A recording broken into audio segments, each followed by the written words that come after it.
Let's have a start. I'll try to release the next coursework as soon as it's ready. This way you just have more time to look at it and think about it. It's not quite ready yet. I can give you a bit of a hint of what it's going to be about. So the idea is that we are taking functions from float to floats and we're trying to approximate them using polynomials. And we're doing so during just using genetic algorithms. So you'll need to prove some of the properties of like the representation of polynomials we give you. And then you will have a lot of freedom to try to improve the automatic inference of approximations. So it should be a lot of fun. Right, but let's go back to what we were looking at last week. So last week, if you remember, we were looking at Curry-Howard, which is this correspondence between types and mathematical statements on one hand, and proofs and program on the other hand. Of course, we've also seen that some of the techniques we've seen are actually useful for programming. It's not just for proving. So it's a parallel that exists between these things, but the programming side is actually richer in a way, because the proofs, typically you don't care about how they were built. As your programs, you actually care about the values you're computing, right? There could be more than one value, and some of them might actually be interesting. And we ended up, I think, with, do we need to see? Yeah, okay. We ended up with the notion of decidability, which was a way to recover sort of excluded middle for things that didn't have excluded middle. Oh. So we're saying, well, a set is decidable precisely when we can say either that A is inhabited and exhibit a proof of A, or that A is not inhabited and we can actually exhibit a refutation of A, which is to say that if you gave me any proof of A, I can derive a proof of false, which I've imported here from the standard library rather than redefining it. And from the explosion principle that we saw last week, if you get your hands on the proof of false, you can do whatever you want. So if the language is well built, you should not be able to derive any proofs of false. There might still be a couple of them available in Agda. It's always a losing battle in a sense. And then we saw De Morgan's laws, and I'm using double quotes here, scare quotes, because they're not really laws anymore when we're talking about proofs, about constructive proofs. Some of them still hold, but some do not. So I don't know if some of you had fun trying to prove them or see whether they could not be proven. But let's have a look at them. So here we're saying it's not the case that A or B, and therefore it's neither the case that A nor the case that B holds. Okay, so let's see how we would deal with that. If we just ask Agda to case split, it's gonna put in something. So it introduced the proof that not A or B, so I'm going to rename it to something more readable.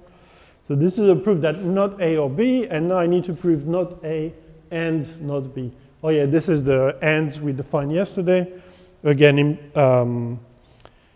imported from the standard library, so it's just a record with two fields, the first and the second projection. They have different names here, but it's the same idea. The constructor, comma. And then for the sum, it's instead of saying either, now we're taking this very nice Unicode symbol and saying there are two injections. We can go to the left or to the right. So it's the first or the second injection. And so we have this nice duality, right, where for sum you have two injections, and for times you have two projections. So they look a bit similar even though they're slightly different. So here the move is to say, well, I'm proving a statement about two proofs. I'm saying not A and not B. And so the way to do that is to use the constructor for conjunction. And then I'm left with two proofs, a proof of not A and a proof of not B. And here I can just ask Agda to figure it out. Like that's not too hard. So what's a proof of not A? Well, if you give me a proof of A, I'm going to remind you that it's not the case that A or B. So I use that statement. And because I have a proof of A, I can put it on the left of the sum and get a proof of this thing, which is not supposed to be provable. And so you get the proof of the empty type. And here's just the mirror image. So if you get your hands on the proof of B, similarly, you can throw it into the right-hand side of the sum, which means you do get a proof of A or B, which was supposed to be impossible, and so you can just discharge this goal too. So this side of the implication is provable. What about the other side? Nope. Well, if you're thinking about what we said last week about gaining bits of information, so here we're just saying we can dismiss impossible branches, and now we can dismiss two types of impossible branches, right? So we've not really gained a bit of information. We never are told go left or go right? We're just saying, well, this is impossible and that is impossible. And here it's a bit similar. We have the ability to dismiss two types of impossible branches, and then can we dismiss like this more complex type of things as being impossible? And the idea is that, yeah, we will be able to do that because so we can handle all A's and B's that are thrown at us. And then if we look at the type here, so it's not A or B, but if we normalize it, it's an implication from A or B to the empty type. So we can get our hands on a proof A or B. Let's go with O because it's not going to stick around for very long. Then we can pattern match on it. It's like, okay, you're claiming that A or B is provable. Tell me how you proved it. And if you claim that you proved it with the first injection by using a proof of A, well, we can dismiss all proofs of A as being absurd. So that's not the case. And if you're claiming you proved it with the second injection to prove B, then it's also impossible. So overall, it cannot be the case that you manage to prove A or B. So far, so good. So these two formulas are actually equivalent, right? No matter which one you get, you're able to derive the other one. So that's one case where the Morgan's law still holds. But there are other cases. So we have this one. So maybe I should scroll up a tiny bit. Oh, why is it so? Oh no, I forgot to uncomment the definition. Right, so just so that it's clear, here the negations were pushed inside, and on the goal it was on the outside. Now it's the reverse. On the goal they're pushed inside, and in the assumption it's on the outside. And so now you see that we're probably going to be in trouble because the only thing we've been given is the ability to discard any proof that A and B is true. So if we end up in a branch that claims that this is the case, we can just abort. But now in the goal, we need to make a choice. We need to either go left or go right. And to make that choice, we need to have one bit of information telling us whether A is impossible or B is impossible.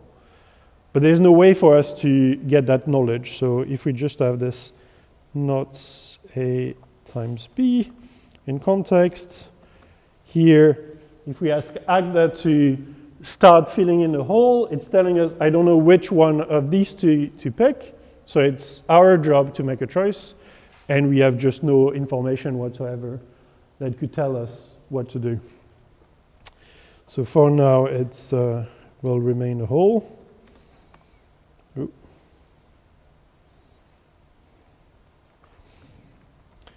If we try to prove the reverse implication, however, we can see that here we have a bit of information, and the goal we're trying to prove is just telling us that something is impossible overall. So this looks like it might be provable, actually. So we have not A or not B. And then you can see here, okay, there's a lot of unfolding, but that the goal as the shape, I'll give you a proof of A and B. This is just a dependent pair, but here B doesn't depend on A, so you can just ignore the noise. And then I need to derive a contradiction. So I can just introduce it, which means I get a proof of A and a proof of B. And now I need to prove the empty type, and the only thing in scope that's left for me to match on is the sum type. So there's not very much I can do except trying to split on this thing. Oh no.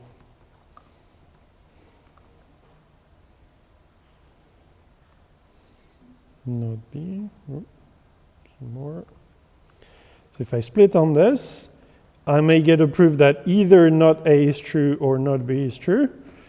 And here, once again, Agda will be able to tell us, well, yeah, this is obviously contradictory, and find the impossible branches, right? So we're saying that it's impossible that both A and B are true, and depending on which one the either not A or not B is true, we're able to come to a conclusion. Okay, so we have almost all of the equivalences except for this one. So if only we had slightly more information, if only someone could tell us that one bit of information that we need to know, we might actually be able to recover this implication. And so what we can do here to save the statement is to say, well, if only I could decide A, then I would be able to get that one bit of information, right?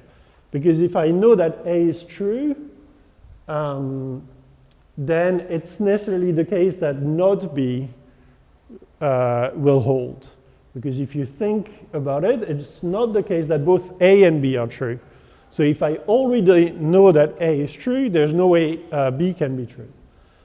And if A is false, then I can go to the left. I immediately know that A is false. So I will split on the decision for A or B. Of course, it's giving me horrible names, not A. All right, let's do the easy case first. So here I have a proof of not A, and I want to prove not A or B, or not B, so that's easy. And then here I have a proof of A, and therefore I know that B cannot be true, so I go to the right-hand side, and then, oh, okay, Agda is still able to find it. I'm going to the right-hand side, and then I need to prove that B cannot possibly hold. And how do I do that? Well, I assume that B holds, and then because I already know that A holds, I know that both A and B are true, which the assumption was telling me is impossible. So these classical principles are not true of all the types in Agda, but if you have an assumption telling you that something is decidable, then you can actually recover some of these reasoning principles. And so far, we've only seen decidability of fairly boring things, well, mostly abstract predicates, and so now we're going to move on and actually see how we can use them to write programs, to write interesting programs. Okay. So the one that was the cliffhanger from last week was equality of natural numbers. So in a standard programming language, when you have an if-then else, and you say, okay, I'm testing whether a boolean, whether a natural number is equal to another, in the true branch and in the false branch, you know personally that the numbers are equal or are distinct, but you don't actually get evidence that you can use later on. So you have to internally keep that invariant in mind, and then maybe you can simplify some code because you know that the two values are equal, and therefore you don't need to compare them anymore, or you can just use one instead of the other, it doesn't matter. But here, what this type is saying is that we have a more informative version of equality testing, which is telling us that for any m and n natural numbers, we can actually decide whether they're equal. And if you remember the definition of decision, it's actually telling us whether yes, it's true, and then giving us a proof of the statement, or no, it's not true, and then proving that it's actually impossible. If we had a proof of that statement, we could do anything we wanted. I can maybe show you this thing, import. So here we were defining decision as really two constructors and then a proof of the statement or its negation. But in the standard library, there's this little bit of magic. Okay, if I can find it.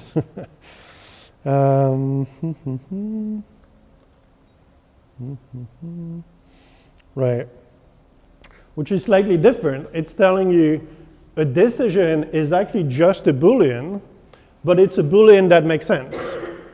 So it's really taking you back to this idea of if then else. So you're testing something on a boolean, except that here additionally you get some extra information.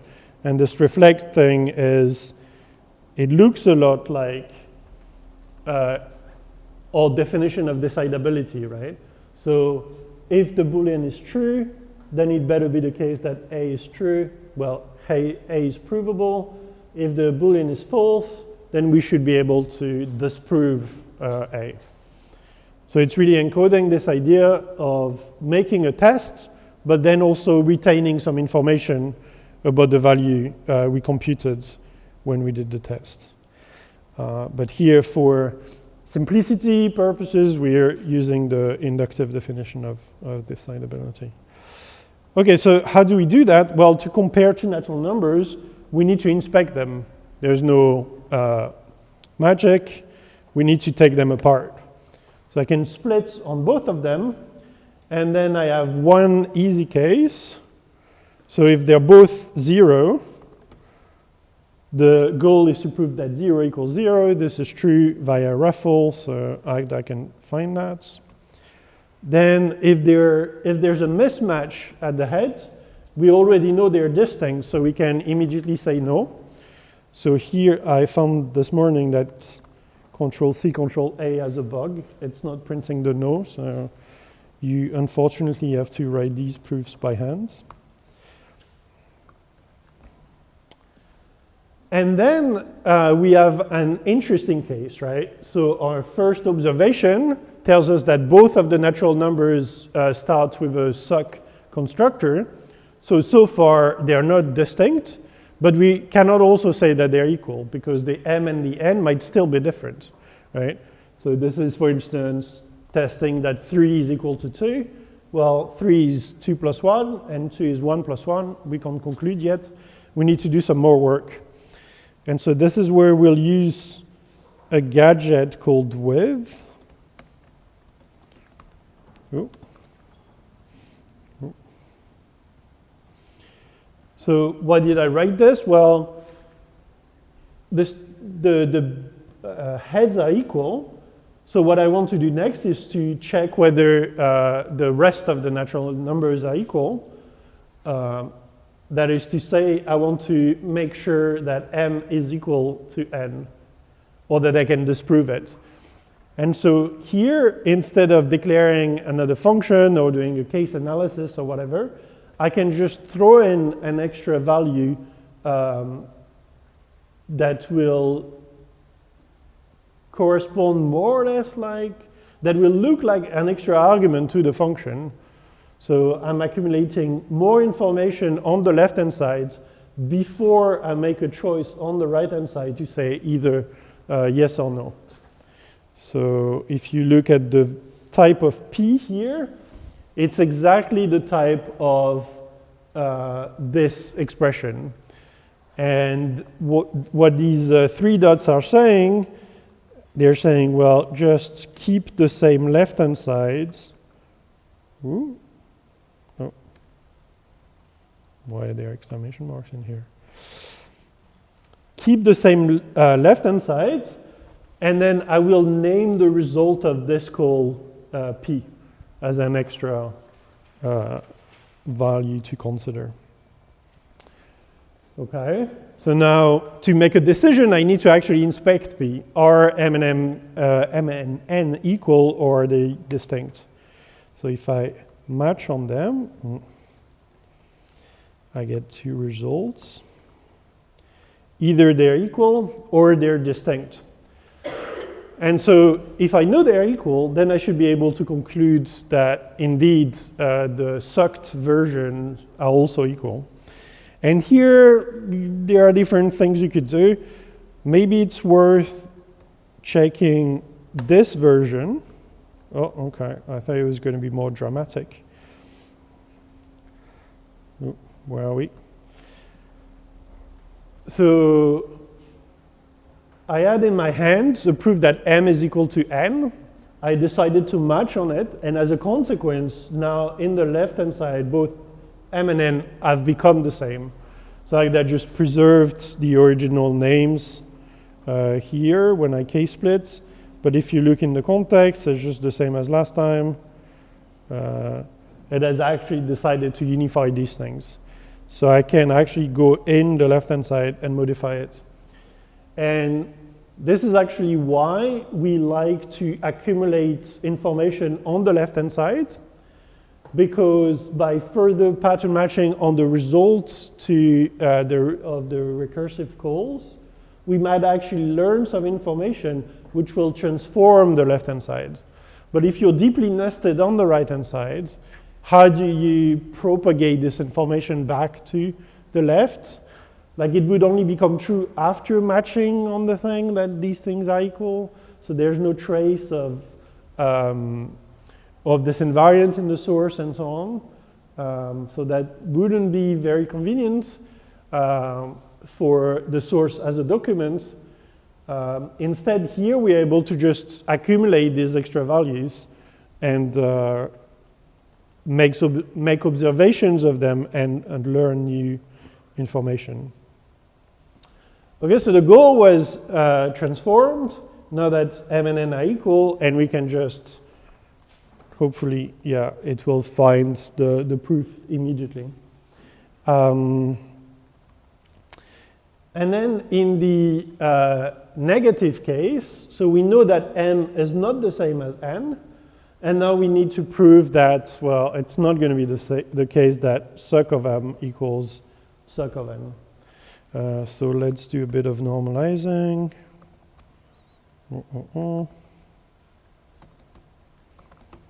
Okay, it needed more normalizing. So the goal is that taking a proof that the 2 original expressions are equal, I should derive false. And in the goal, I have the assumption that the sub-expressions are different. So if we take a step, it's telling us that we know that successor of M is equal to successor of N. And now from that, we need to prove false. The only way for us to prove false is to invoke this thing. So we need to sort of peel off the socks from both sides of the equation so that we can pass this information back to the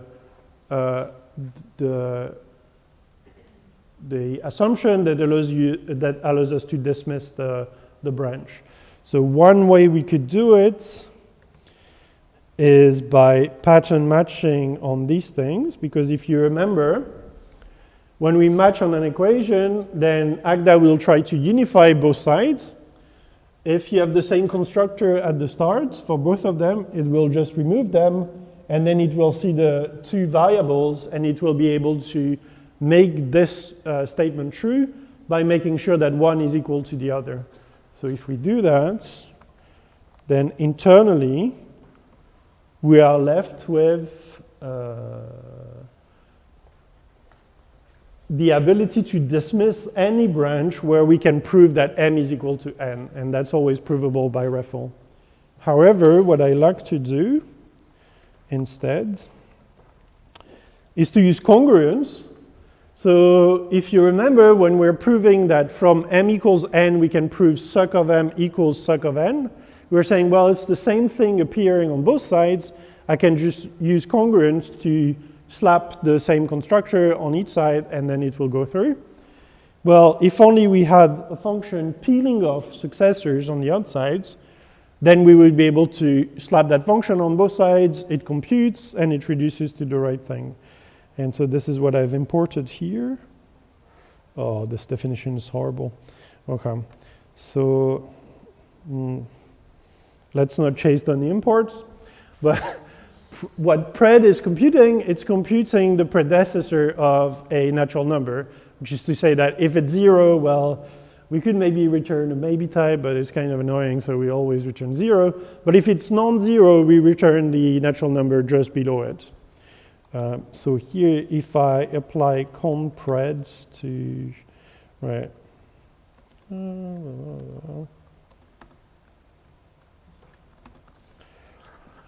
Right, so what does it do? What does this do? So if you remember, this no here was giving us a proof that suc of m is equal to suc of n. Then we put a pred on each side. It's giving us a proof that pred of suc of m is equal to pred of suc of n. Pred of suc computes away. So we get a proof that m is equal to n, and then we just know that it's not possible. So we can feed it directly to this thing. This may be clearer. Oh, if I do this instead, Sm equals Sn.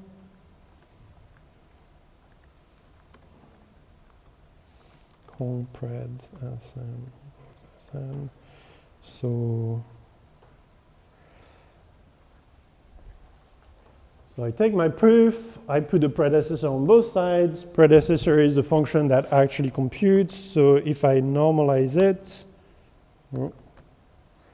I actually manage to get the sucks away. And it looks like this. And then I'm noticing that I'm only taking the proof to pass it as an argument to a function, which itself is being fed into another function. There's just function composition, and so I can rewrite it without even mentioning the original assumption. And here, I mean, in my opinion, it's a bit clearer than the lambda-ware REFL, because you actually are keeping track of what you're doing. What you're doing is you're removing successors on both sides. So with the lambda-ware, it was sort of hidden in all of the unification process. Okay.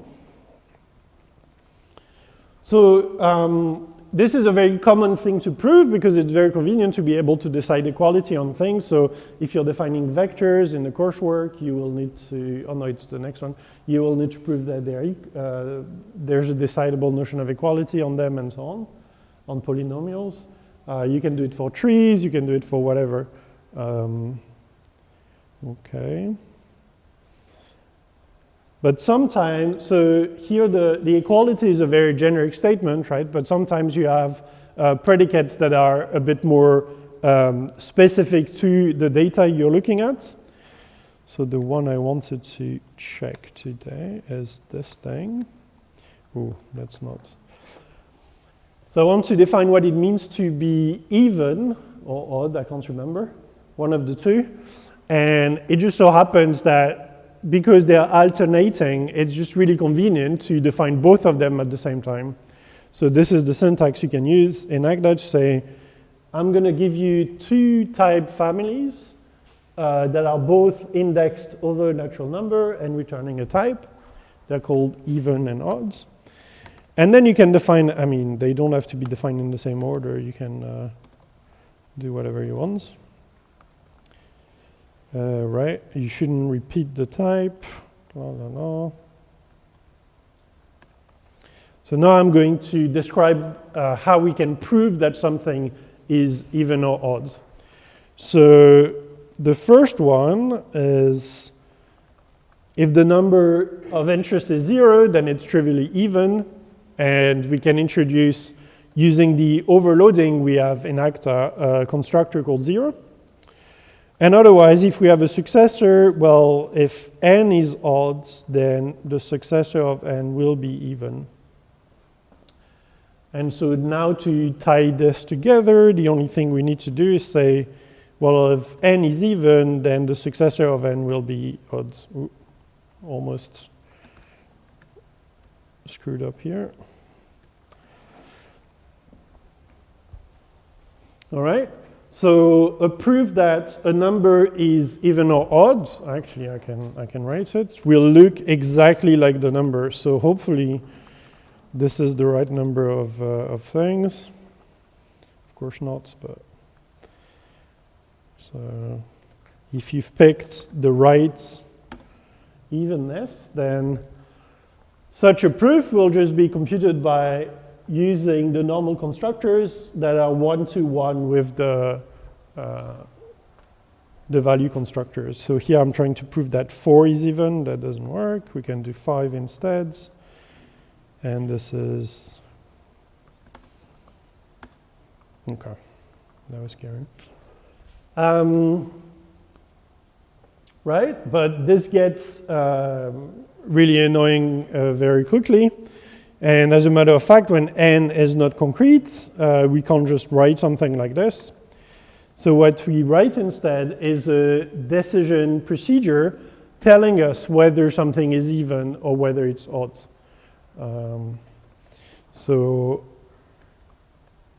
I could define these separately, but because even mentions odd and odd mentions even, it's just convenient to define them at the same time.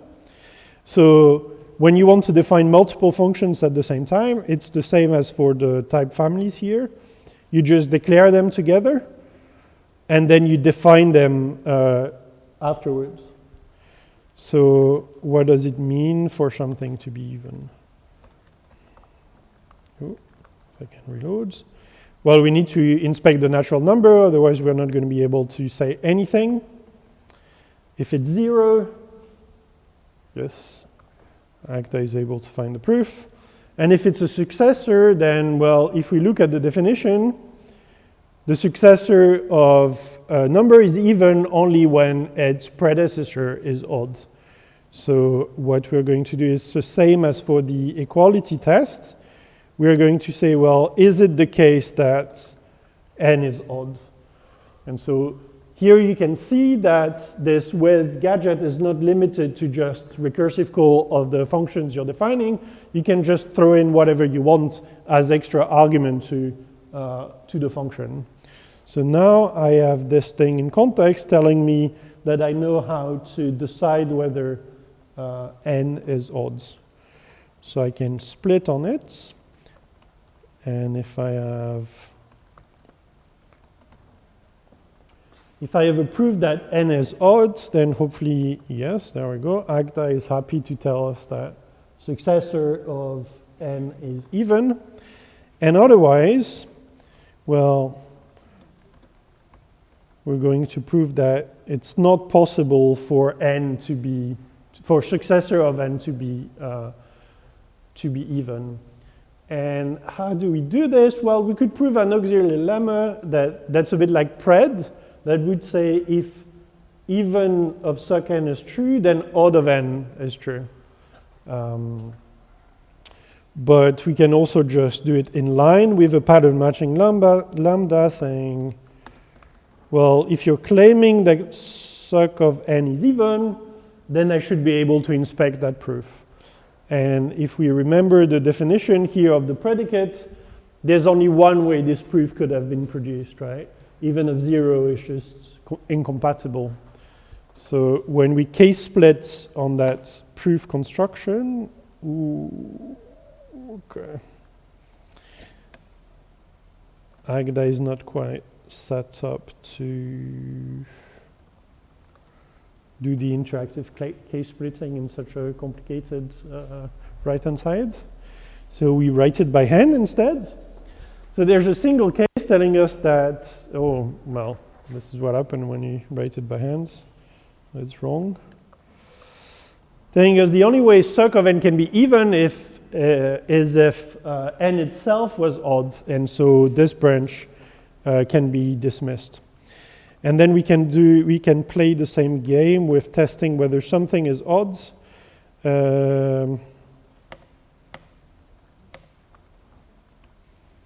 If we have 0, the bug again, not printing nose.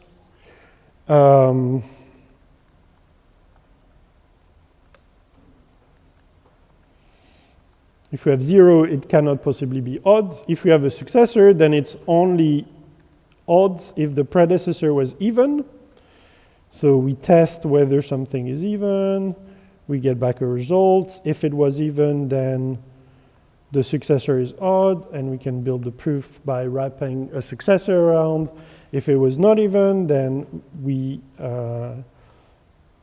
cannot possibly be odd. But if we get given a proof that it is odd, that it is even, if we get given a proof that it is odd, then its predecessor needs to be even, and now we can dismiss the branch. All right.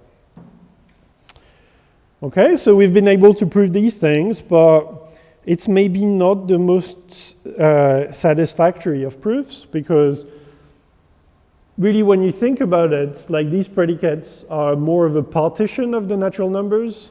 So instead of, in the no case, getting a proof that something is not even or not odd, we could have gotten a proof of the other statement.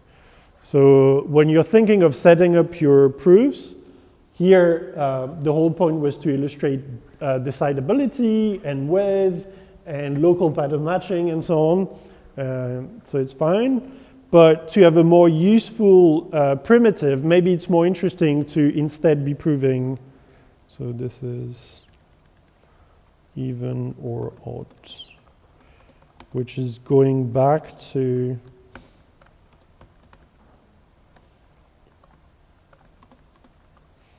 and there might also be fewer repetitions, because here you saw, well, I copy-pasted the block of code because I didn't want to recreate it interactively. But morally, I mean, they are exactly the same, right? In the successor case, you perform a recursive call and you swap around the evenness and the oddness.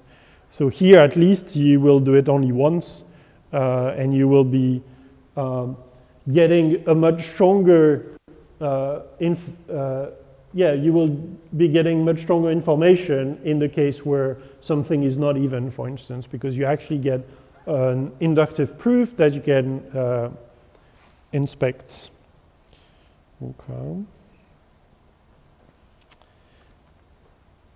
And now we have something slightly more fun.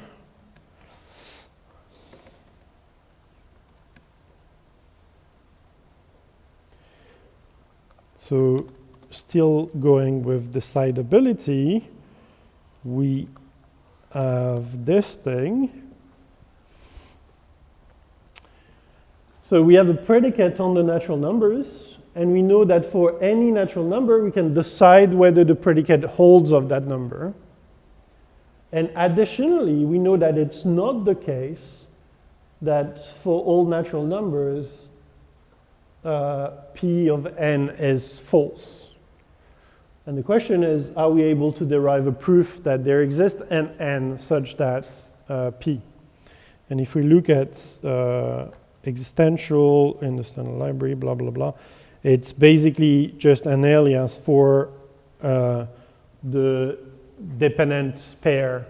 So you get both a value and a proof about that value as the second thing. So here when we're saying there exists an n, there exists P, we're saying, I can actually write it down like this, there exists an n such that P of n. But again, we can just contract this to just have P.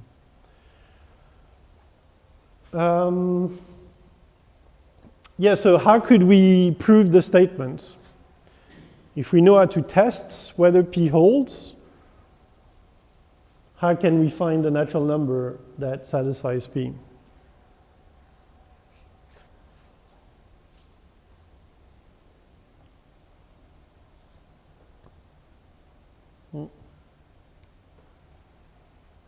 Well, I mean, I can try with P0.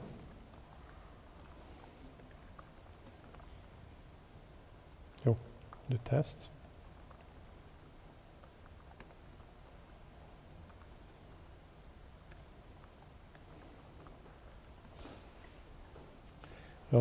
This is going to work, yeah.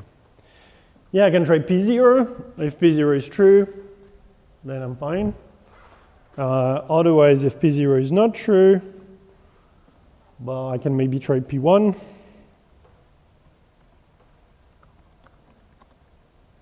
Well, P1 is true. Otherwise, so I was being a bit annoying. So the idea here is to just write a loop that will look for the smallest n such that the value is true, right? Instead of testing them one by one. So I have this loop here that takes a natural number and tells me that there exists a natural number such that P is not in scope. I need to introduce it. Oh, all right.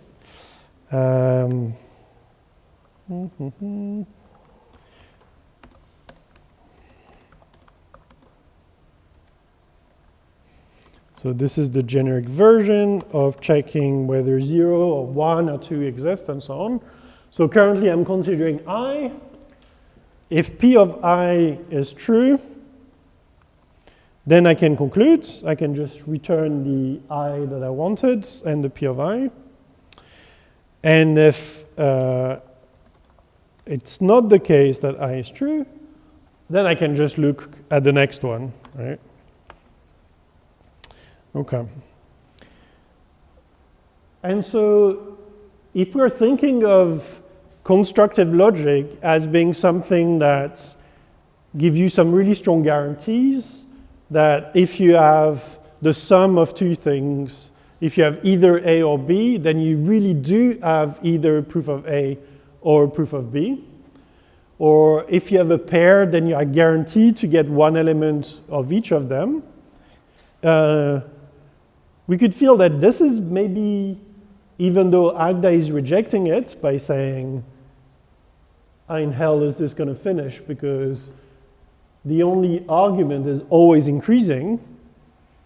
I have no guarantee that we're going to reach a base case at any point whatsoever, so I'm just going to reject it. But from our constructivist point of view, if you think about it, we know from the fact that it's impossible for P of n to be false for every single input, that at some point this process is going to find a value for us, a value which will actually satisfy the predicate. So we're not able to prove to Agda that this is terminating, and that's partially due to the fact that here we only have negative information, right? We're only able to dismiss any sort of branch that would be infinite. So we cannot prove to Agda that this is terminating, but morally we know it's correct and it's acceptable. So this is, I think, an interesting thing that you may want to add to your language as a programming language. Then to prove that it's not going to cause any troubles and so on, it's maybe a bit tricky. But it's just to give you the understanding that Agda gives you an axiomatic, it gives you a bunch of reasoning principles, and internally they are coherent, at least we hope, but they're not necessarily maximal, right? And in fact, they cannot be maximal. There will be interesting things that morally we feel like should be provable, but will be outside the scope of the axiomatic. And here, it's a very simple loop that will find a value for us. Sometimes, and this is why we have an FFI, there are things that we cannot implement in Agda itself, but we can just postulate them because we know that we have a valid computational interpretation of it. And so even though we cannot write the function itself, like a function that's displaying a string on the screen, for instance, we know that there's a valid computational interpretation of it, and so we can just postulate it and then describe how it should be executed in the runtime. So when I'm putting this terminating here, this is morely what I'm doing, right? I'm saying, I want this reasoning principle, so please give it to me. And by the way, this is its behavior, its computational behavior. But I could have just as easily postulated that reasoning principle and then given an implementation in terms of Haskell, for instance, in terms of a lower language. So it's always interesting to have in mind the fact that sometimes there are things that are useful and interesting reasoning principles, but that are not necessarily provable in the language. In fact, this is independent, I think. So I've added a link to Markov's principle if you want to have a look. And there's lots of, so here it's a specific formulation with a double negation of sorts. There are tons of different ones, depending on whether you're taking, you could also have something like this instead, for instance. You could say it's not the case that there exists P. Okay. And here you can see the connection with classical logic, right? Sort of, you have a double negation and you're somehow able to eliminate it, but only for a very specific kind of problem, the kinds of problems where you can actually explore the search space, knowing that you will eventually terminate, because it cannot be the case that there are no answers whatsoever. So it's in the same vein as the De Morgan laws we saw earlier, that you could somehow recover by adding extra assumptions. Sometimes you cannot quite recover them inside the logic, but they're still morally valid. Does this still load? Yeah, okay. And now I can, because I've actually explained to Agda how to run it, I can actually use this Markov principle to look for something. Okay, so how am I going to prove? Oh, so impossible, and then I'm using the well, no odds. Yeah, postulate no odds, and then I need to prove that it's absurd. And I'm going to pick my favorite odd number. Oh, that's no odds of that number. Ooh. Okay. And then if I actually normalize and odds, well, it cannot extract the one I gave it, because if you look at the type, it's doubly negated, right? So it's sort of hidden from the process.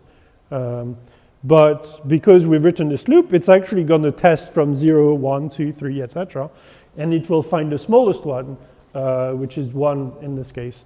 So you could actually make the type of Markov a bit more interesting, and this is maybe a fun thing to do before tomorrow if you have time. Try to prove that this is actually returning the smallest one. So not only are you saying that, okay, maybe it was better to have the expanded version now. Not only is there an n such that p of n, but also all of the m's that are smaller than n do not satisfy p of m. And I think I will leave you with that question in mind.